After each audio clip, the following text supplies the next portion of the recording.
the book I've written, The Caravan here, um, is sort of a labor of love. It took me over 10 years to write. It's basically two things. It's a biography of Abdallah Azzam, who was one of the most influential ideologues of the jihadi movement.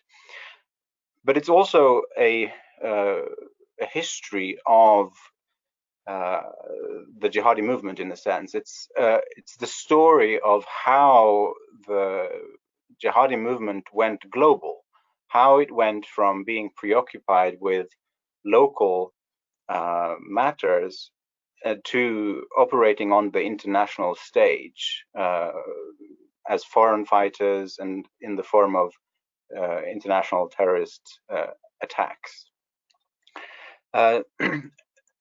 And the sort of the big point of the story, the bottom line in the book, is that the story of the globalization of jihad is essentially a local story, in that we have to look to the politics of the Middle East to understand why these groups started operating internationally. It might seem intuitive that this has mostly to do with geopolitics and kind of American foreign policy or the Russian invasion of Afghanistan and these things. But as I show in the book, this is primarily a local story, and Abdallah Azzam's life, I think, illustrates this well. Generally speaking, I found in writing this book, that Abdallah Azzam is a very good prism through which to view the history of the Middle East in this period, from sort of the 60s to the 80s, and also specifically the history of the Islamist movement in this period, because he's, as we'll come back to, he is present in all the key moments in this history. So he's kind of like a Forrest Gump figure of jihad, and his life sheds light on this long story. I'm now going to switch to PowerPoint mode to show you some pictures, because we're dealing with a person here, and I think it helps to see what he looked like and the surroundings in which he lived. And I'm going also to talk about him kind of chronologically. A non-fiction author friend of mine once said, chronology is your friend. So I'm going to just talk about his life from sort of beginning to end, and then reflect a bit about the end, at the end, about his legacy and what the book tells us more broadly. So, if technology serves me well here, you should now be seeing the slides. So, who was Abdallah Azzam? Well, he was, he was a Palestinian. He was born on the West Bank in 1941, and in a small village right on the tip of the current West Bank, on what's now called the Green Line. And this part of his biography is very important. For one thing, his Palestinian identity was central throughout his life. He always self-described as a Palestinian. He always said that the main thing that he would fight for would be Palestine. And later on, as we'll see, he gets exiled, and he doesn't. The last part of his life, he's abroad, but he always expresses this longing for home. But more important perhaps is that kind of he found himself very from early on, at sort of at the front lines of conflict, because his village, which is called Asil al-Harithiyah, is right at the edge of what's called the Jezreel Valley Plain, which we see here in this picture, which is one of the most fertile areas in the entire Levant. And in 1948, famously, there's a war between Arabs and Jews, and the state of Israel is established. And in this war, in 1948, Israel basically takes over control over the Jezreel Valley Plain, and the fields that Azzam's family had been tilling for generations were no longer in their hands. And not only that, the village is on a hill, so throughout his youth, he would be looking out over this land that was no longer his. So he personally, experienced sort of grievances that sort of motivated him later on.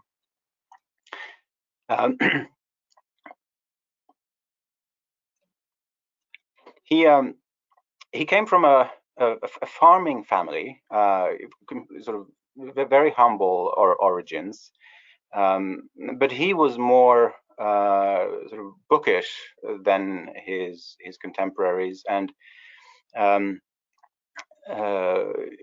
he was also more religious from a very early age. And when he was very young, probably around 12, he was recruited into the Muslim Brotherhood, which was the sort of the main Islamist organization in the region at the time. And it's also sort of the mother organization of Islamism.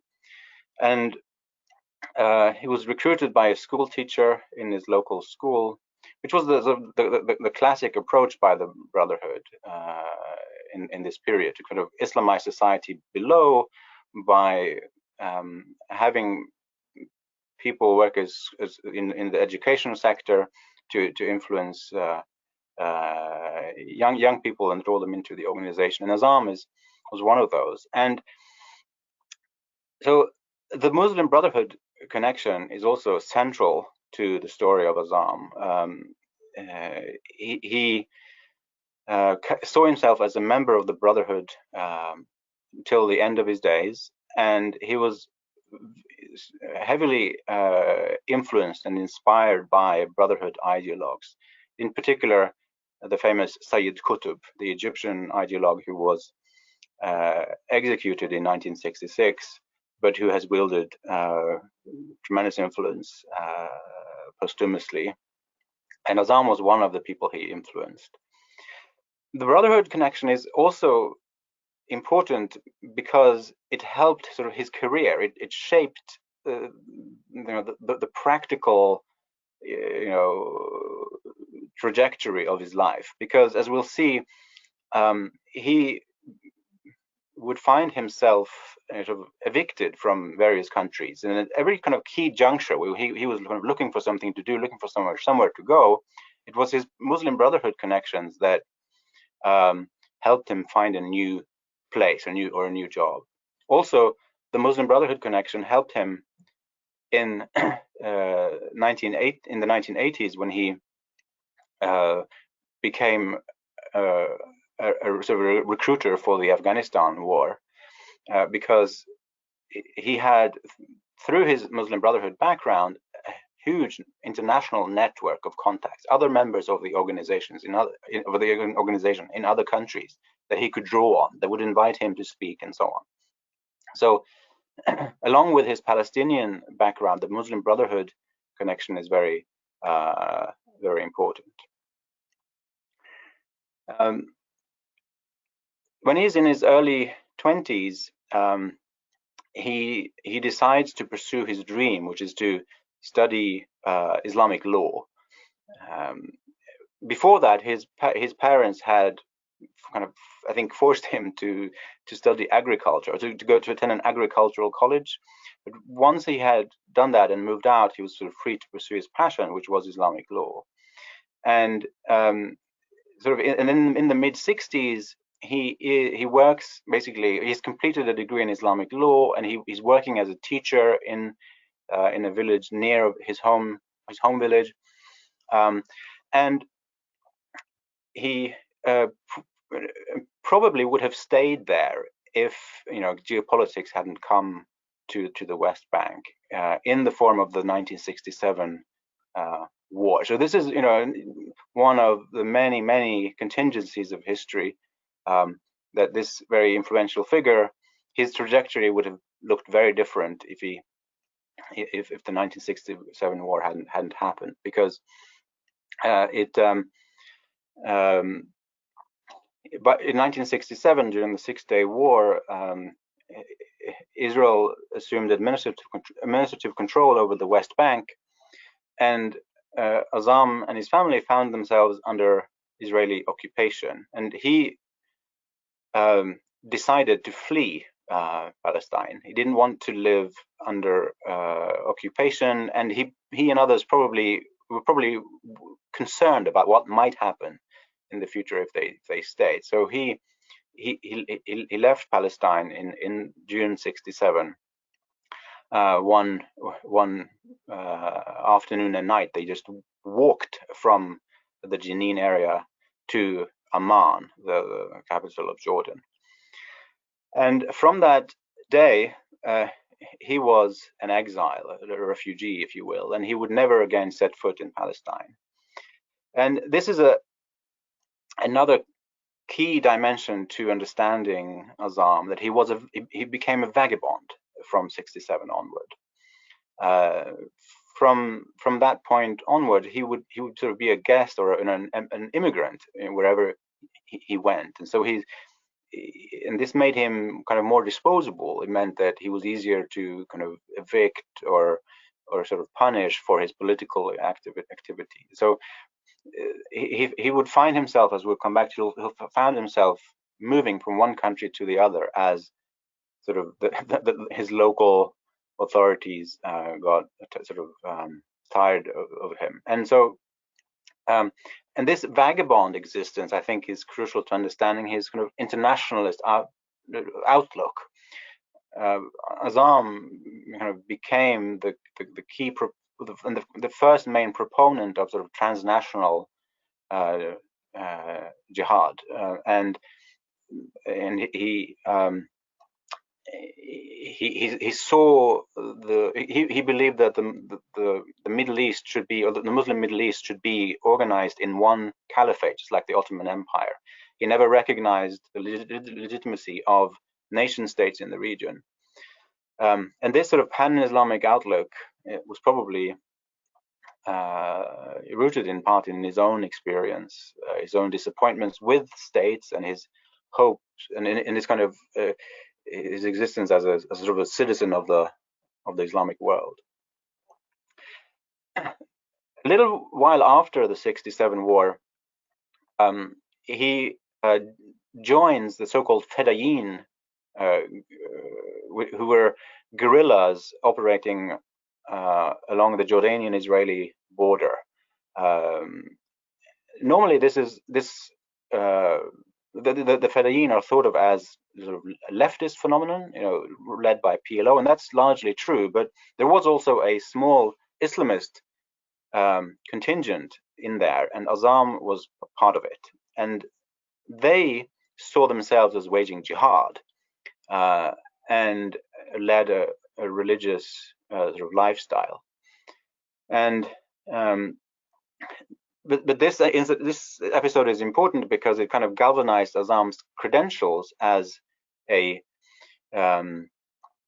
fighter, and this would come in handy later on in Afghanistan in the 1980s, when he was trying to mobilize people for jihad in Afghanistan. He could say, I'm not a newcomer to this. I was involved in jihad, over a decade ago. The Fedayeen experience is also important because it brought Azzam into contact with leftists, and an important theme in Azzam's life in the early decades is his kind of conflicts with leftists and his hatred for them. I think this dimension has tended to get to be underplayed or forgotten in kind of more recent scholarship on Islamism, where we highlight more the sort of the kind of the civilizational or geopolitical dimensions of it. In the 60s and 70s, the Islamists were more concerned with kind of the threat from the left domestically than from geopolitical threats. And Azam was no exception. And he wrote this book that you see here. It was called the Saratan al-Ahmar, the red cancer. He wrote this a little later, in around 1980, but in there he mentions episodes from his time with the Fedayeen, where they encountered, other Fedayeen from PFLP and elsewhere, and the various kind of conflicts that they found themselves in. 1971, after the Fedayeen adventure, which of course ended in September 1970 with the so-called Black September, after that he demobilized and decided to pursue his academic career again. So he went to Egypt to study at Al-Azhar, which you see here. And he stayed there for 3 years, completing a PhD in Islamic law. In Egypt, he connected with a lot of senior Muslim brothers from Egypt, so some of the kind of founding figures of the movement. And all these connections are examples of connections that he acquired through the Muslim Brotherhood, and that would come in handy later on. When he was finished in Egypt, he returned to Jordan and got a job at Jordan University as a lecturer in Islamic law. And he would spend the rest of the 70s in Jordan. But towards the end of the 70s, he becomes more critical of the regime. He starts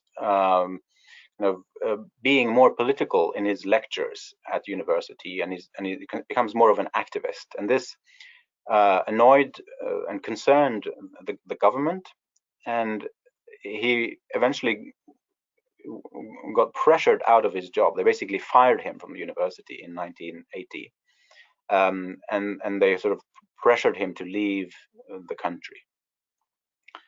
And then he finds himself in. Then he goes to Saudi Arabia.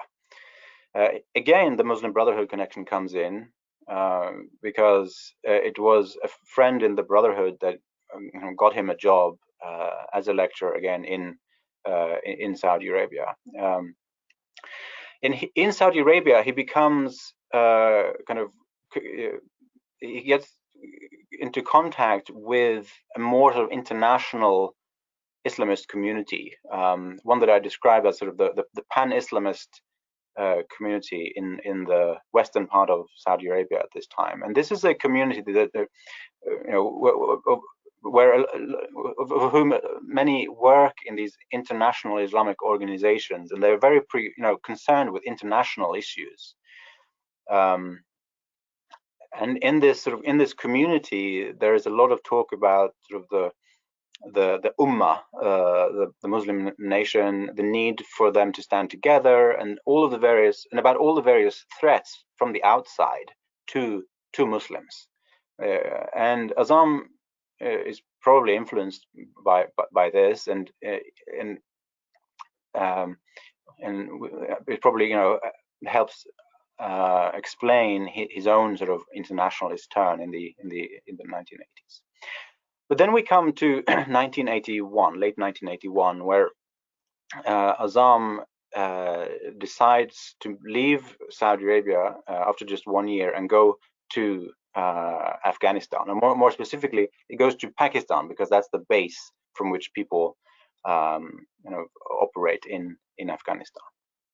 In Afghanistan, of course, there is now a war between a Soviet-supported communist regime in Kabul and an Islamist-dominated opposition that was called the so-called Mujahideen.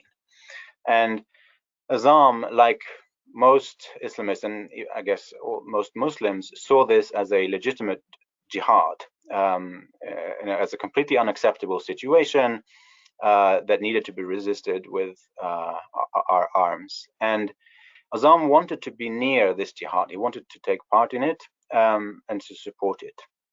So in 1981, he moved to Pakistan. He got a job at the King Faisal, sort of the International Islamic University in Islamabad. And here, although he's technically working as a lecturer, his passion is with the war effort, and he spends most of his time in Peshawar, closer to the border, connecting with the Afghan Mujahideen to find out what's going on inside and so on. And in the early 80s, he is a sort of a diplomat for sort of an Islamist diplomat. He tries to negotiate between the various Mujahideen leaders, and he tries to raise awareness of the Afghan jihad outside of Afghanistan. But in 1984, he kind of decides that the war effort needs more international support, and he starts to kind of mobilize and recruit people from outside of Afghanistan, from around the world, to come and fight in Afghanistan. And this is essentially the beginning of the Islamist foreign fighter phenomenon. This idea that people have a duty to travel to conflicts where Muslims are involved and to sort of help the Muslim side is an idea that really got traction in the 80s, and thanks to Azzam's work. Here are some pictures of Azzam kind of doing various things in the Afghan jihad. He was teaching, he was liaising with the Mujahideen, he was in the field, and more. And what Azzam did in 1984 was to set up an organization called the Services Bureau, which was to sort of help foreigners, but in practice mainly Arabs, kind of connect with the war and join it. And this is essentially kind of the precursor to Al Qaeda. It was from this organization, from this community, that Al Qaeda would later sort of emerge. And this was Azzam's project, together, of course, with Osama bin Laden, although Osama bin Laden was mainly a financier at this point. So Azzam played a crucial role in bringing foreign fighters to Afghanistan in the 80s through that organization, but also through propaganda. He founded and edited this magazine called Al Jihad, which was distributed all over the world. You can, on this picture, you can see sort of the price of the magazine in local currency in a number of countries, which indicates how widely it was distributed. And he travels the world speaking about the Afghan jihad and calling on people to go. He goes mainly to the Gulf countries and to America. Those were his two main kind of destinations. But he also goes to Europe quite a bit. And here we see him speaking in Oklahoma in 1988. He visited well over 20 different states in America in the late 80s. But perhaps his kind of biggest influence was ideological, and first and foremost through his so-called fatwa on jihad in Afghanistan, which is this booklet that you see here called "The Defense of Muslim Lands: The Most Important of Individual Duties." And he wrote this in 1984-85, and this is the ideological foundation of foreign fighter activism, and it's still read today and influences people to today. In it, he says that if a Muslim, if the smallest kind of piece of Muslim territory is under threat or occupation by non-Muslims, then other Muslims around the world have a duty to go and fight in its defense. And more important, he said that this is a duty regardless of what your local authorities might say. And he says that, you know, people might try and kind of prevent you from going, and to say that it's not really a duty and so on, but you shouldn't listen to them. You should just go.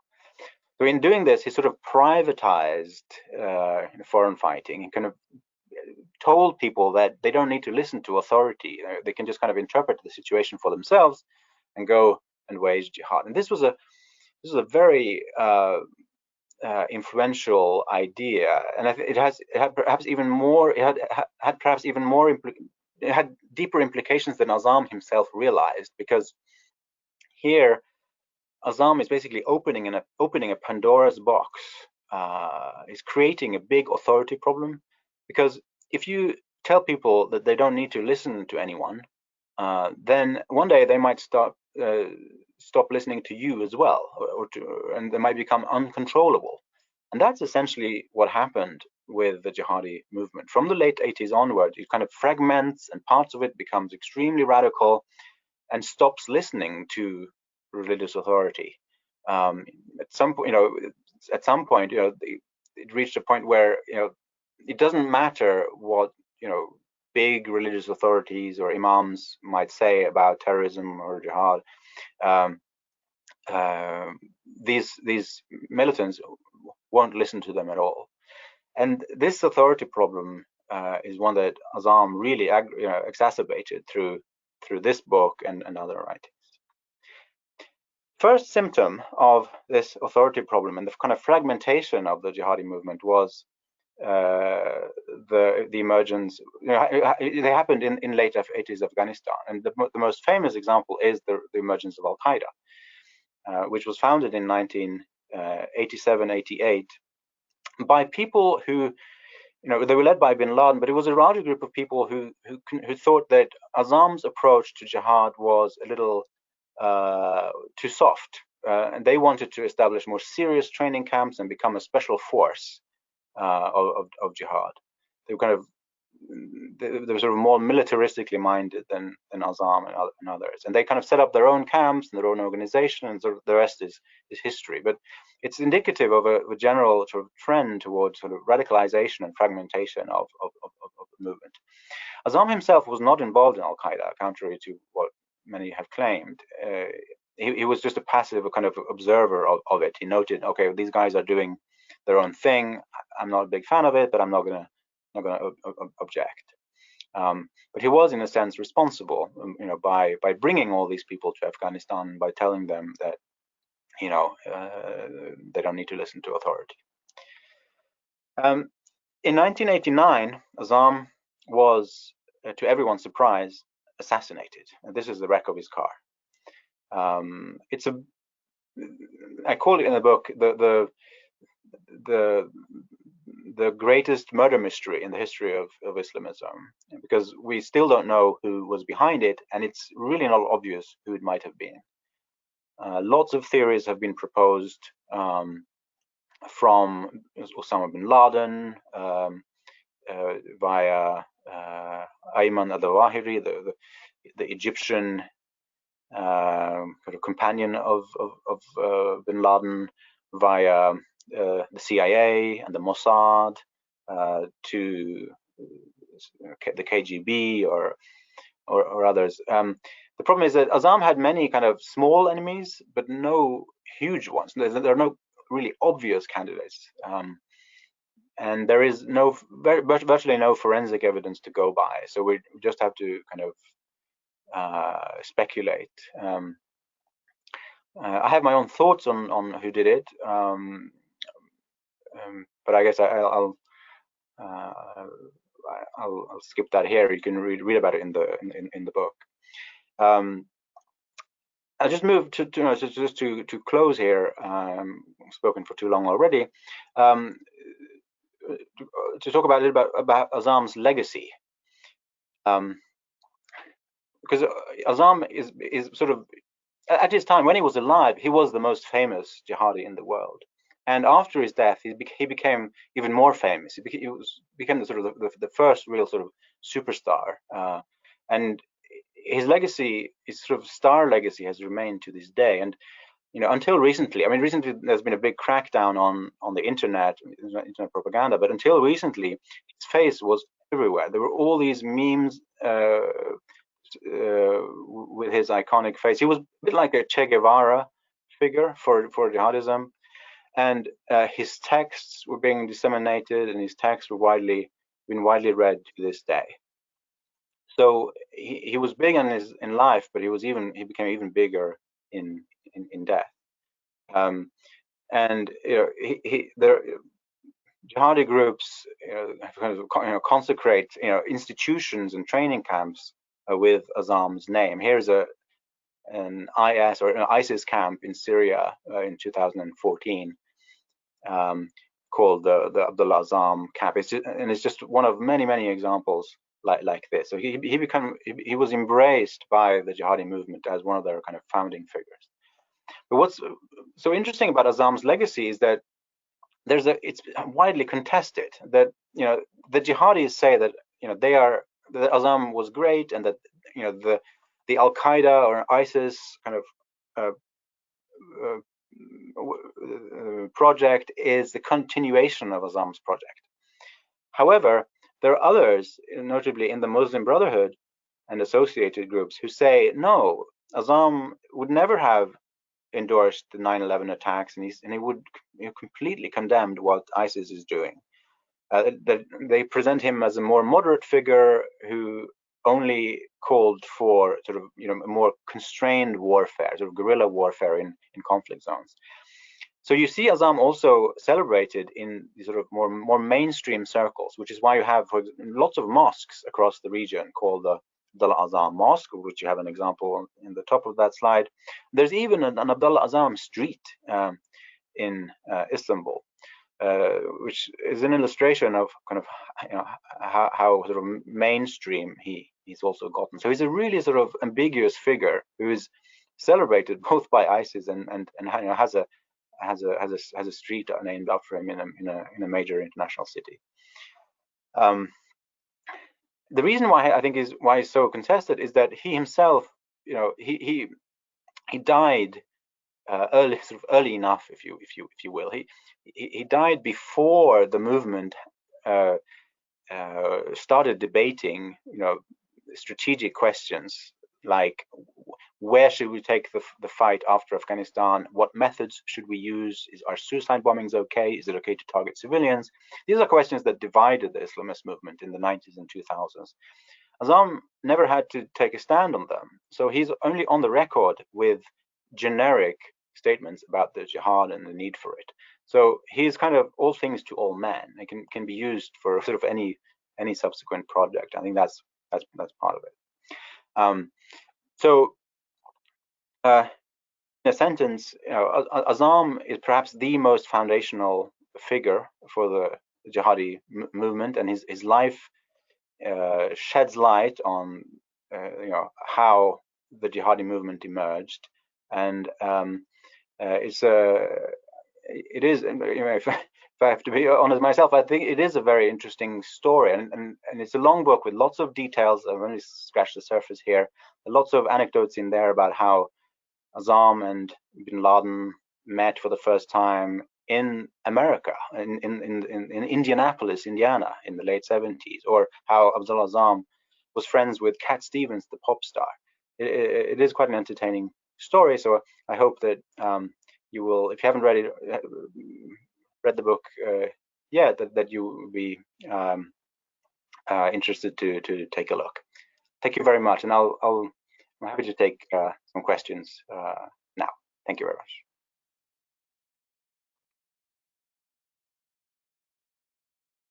Thank you, Thomas. I have a question. Could you tell us about the genesis of this book, the making of the book for you, and how you came to this topic? Absolutely. So as I mentioned, this book has been very long in the making. So apologies to my editors, to your colleagues in Cambridge. But it started basically in the mid to late 2000s, because I had been then already studying jihadism for a while. I started working on this in the summer of 2001, right before 9/11, and as I delved into this subject matter, I found Azzam's name everywhere. I noticed that he was so widely venerated and so influential in the movement, and yet there was very little written about him in English. So I decided that I would write his biography. Also, the other reason for writing it was that I felt that we lacked a good explanation for why jihadism went global at this particular time, because militant Islamism is much older than the 1980s. It's there in the already in the 1940s and later, but it's really only from the 1980s that you see foreign fighters in large numbers, and it's only in the 90s that you get international operations like attacks on outside of conflict zones by Sunni Islamists. So I wanted to kind of go back and look at this sort of big bang in the history of jihadism, the Afghanistan war in the 1980s. It's the sort of the key, I think, to this puzzle. So and then the process of researching and writing it was, I guess, that of many historians, of collecting new sources, primary sources, and doing field work, chasing down people who had known Azzam, going out to all the places where he spent time, and so on. So I went to his home village on the West Bank. I went to Jordan. I went to Saudi Arabia. I went to Pakistan. I went also to Afghanistan. And the Afghanistan trip was perhaps the most interesting and sort of pleasurable of the whole project, I think, because I went with Abdallah Anas, who was himself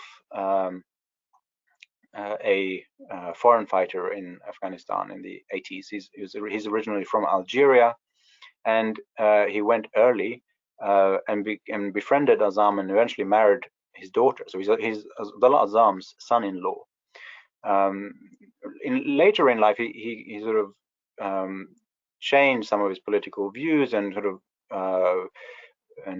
stopped being involved in militancy, and is I would say sort of a very sort of relatively liberal and progressive Islamist, I guess we can say, and a good friend of mine. He'd been a source for the project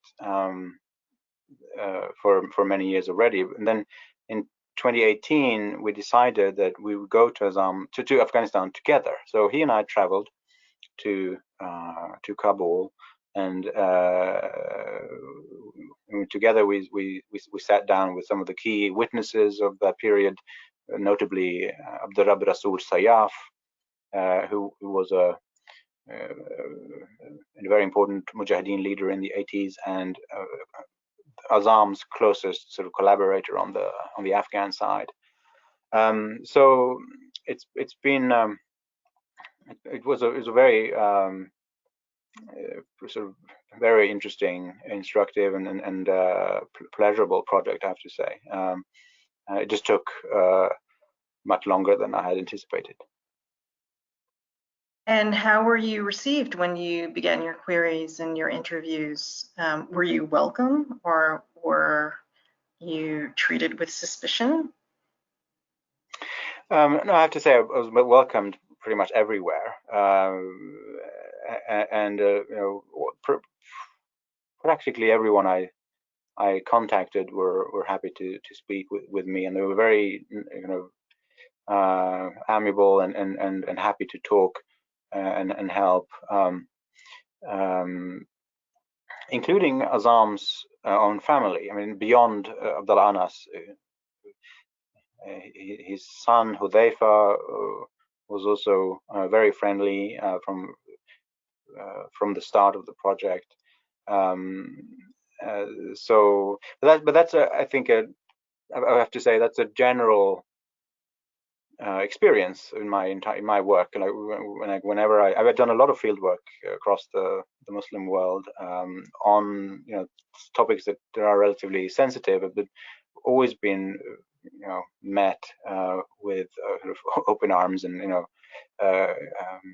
friendliness and so on. I guess there's a selection mechanism here at play, that the people who who are hostile to me, they won't sit down with me to begin with, but the ones that I meet are always very helpful. Of course, this raises the question of kind of objectivity. The question of are you too close to your sources? I mean, by having contact with Azam's immediate family, was there not a risk of kind of getting a sort of a biased view of him or something, or kind of helping in some kind of framing project on their part? And of course, this was something that I was aware of from the beginning, that I've tried to correct for, and also to be open about it with them, to say that I'm an academic. I just want to write history and the way I understand it, and there might be points at which we reach different conclusions about sort of the causes of and effects of things. So but that's, I think, also been fine in after the book came out. I think the same people have looked at the material and there haven't been any big disagreements so far. We'll see when the book comes out in Arabic later this year, hopefully, or early the next. There might be more engagement then with people in the Arab world who had close experience with Azam and the Arab Afghans.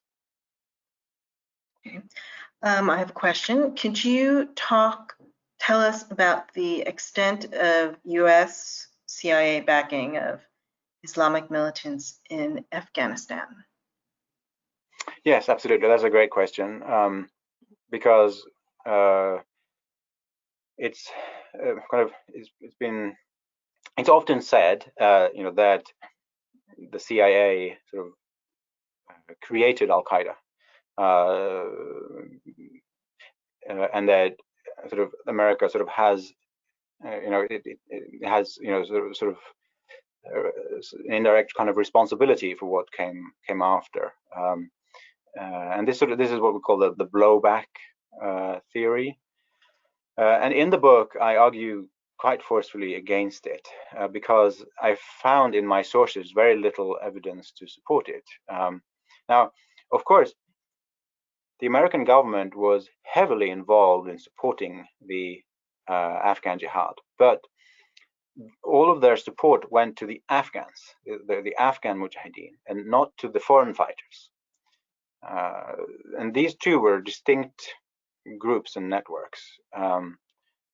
And Azam, Osama bin Laden, and all of the Arab Afghans, many of whom went on to join international terrorist groups, they were sort of a distinct community. And I found, after 10, 12 years of working on this project and sort of looking over a lot of sources, I found no hard evidence of direct and systematic U.S. support for the Arabs, and it makes sense also because the Arabs were few in number compared to the Afghans. The Arabs were never more than about 3,000 at any one time, compared to somewhere between 100 and 200,000 Afghan mujahideen. Also, the Arabs were not good fighters. Many of them came from countries without conscription, and without a sports culture. And the sources from the time often describe the Arabs as, untrained, sort of out of shape, and generally sort of useless. So there was no reason for the CIA to pour money into the Arabs, this sort of small gang of kind of renegade volunteers, when the Afghan Mujahideen, who were on the in the field, on the front lines, readily organized, were screaming for resources. So these and other reasons make me conclude that the U.S. government didn't, directly support the Arabs. So I think this attenuates the blowback theory, or I guess we can say it just sort of disproves it. So of course, the U.S. government, has some responsibility in that they supported heavily the Afghan Mujahideen, and often the more hardline parts of the Mujahideen, to the detriment of the more moderate parts of it. Also, the U.S. government, didn't do anything to prevent the Arab foreign fighters from coming to Afghanistan. So they knew that volunteers were coming in, and they knew that many of them were hotheads and kind of more radical often than the Afghans, but didn't do very much to prevent that sort of flow of recruits. Also, Abdallah Azzam, as I mentioned, he was free to travel to America and around America and recruit and fundraise throughout the 1980s. And the same was true of Europe. So while they were not, actively supporting the sort of early jihadists, the U.S. government was kind of, passively sort of letting it happen. So again, put it very simply, I'm basically saying that U.S. foreign policy has a little bit less importance in my analysis for this foundation story of jihadism. And I mentioned other. Instead, I kind of draw in other factors. For example, the role of the Soviet Union in kind of in invading Afghanistan in the first place and kind of waging an insurgency against these people, or other regional governments in the Middle East who some of them actually directly supported Osama bin Laden and the foreign fighters. So I hope that with some of this new evidence, we can get a more detailed understanding of what was going on.